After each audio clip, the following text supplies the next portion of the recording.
Meanwhile, Secretary Villanueva welcomes the filing of the charges against him in connection with the pork barrel scam. He says it will give him the opportunity to answer the charges. Villanueva reiterated that he has never misused the Priority Development Assistance Fund. Siguro, kilalang-kilala na tayo ng taong bayan, lalo na yung mga may kakilala sa atin for the past 9 years doon sa Kongreso, 5 taon dito sa gabinete.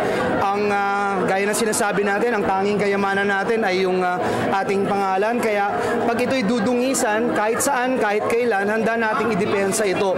At mas natutuwa po tayo na nakukuha po natin yung mga text messages, mga support.